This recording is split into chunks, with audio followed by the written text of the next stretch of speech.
See this for on into Friday night. The Bahamas, again, they're going to have the same fate as our friends in the Turks and Caicos. It is going to be a mess. And then as we continue on, Cuba will get a glancing blow, but we are looking at landfall sometime Sunday morning, early Sunday morning, right along the southern shore of Florida. Devastating storm surge, heavy rain, and a threat, that increase. Now, we've been watching that turn. We've been waiting for the turn to come in as far as it's concerned, as far as Irma is concerned. So here's what we're looking for.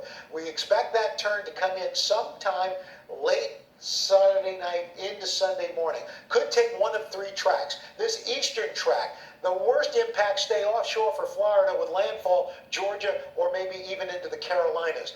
The worst case scenario would be the center track. This would be the worst case for Florida. Devastating wind damage and life-threatening storm surge on both coasts at the same time.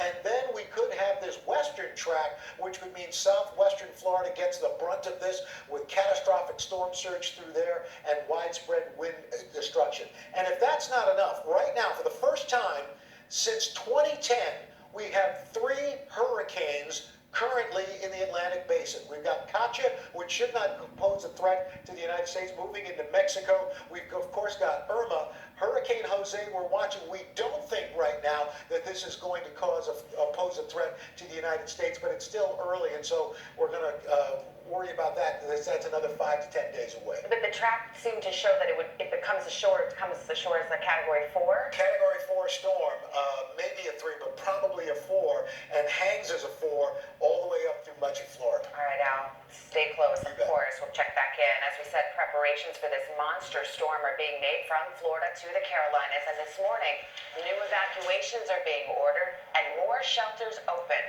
Florida Governor Rick Scott will join us in just a moment, but let's start with NBC's Gabe Gutierrez in Miami. Gabe, good morning.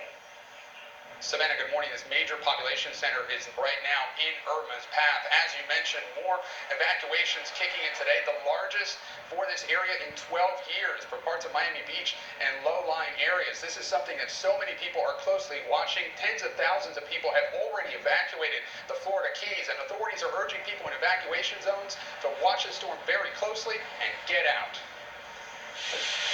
This morning, Florida is bracing for this. The growing fear South Florida will take a direct hit, and it could be catastrophic.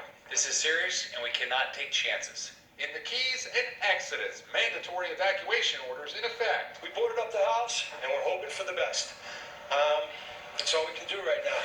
The warning's dire. If you stay, you think you're a tough guy, then you're on your own. In Miami Beach, where sand is a big draw, they're bagging it up and giving it away. Mandatory evacuations there starting today. The potential tidal surge could be 8, 9, 10, 12 feet. We saw what happened in Houston. Irma would be the strongest hurricane to hit Florida in 25 years since Andrew. At the time, the most expensive natural disaster in U.S. history. The tag for Irma could be much higher. It looks like it could be something that will be not good. Believe me, not good. Irma's uncertain path is causing anxiety up and down the southeast coast. In Georgia, they're sandbagging in Savannah. Residents of South Carolina are stocking up, and the North Carolina National Guard is mobilized. With storm clouds on the horizon, businesses in the Sunshine State are boarding up, and gas is selling out. It's a madhouse. I don't want to run out of gas on the road. GasBuddy.com reports that more than a third of stations in the Miami-Fort Lauderdale area have run dry. I don't think I could be safer anywhere else. Megan Corlew lived through Andrew, and she's preparing to ride out Irma in South Miami. I'm a little bit scared. I wasn't at the beginning of the week, but the panic has set in now. I'm getting nervous.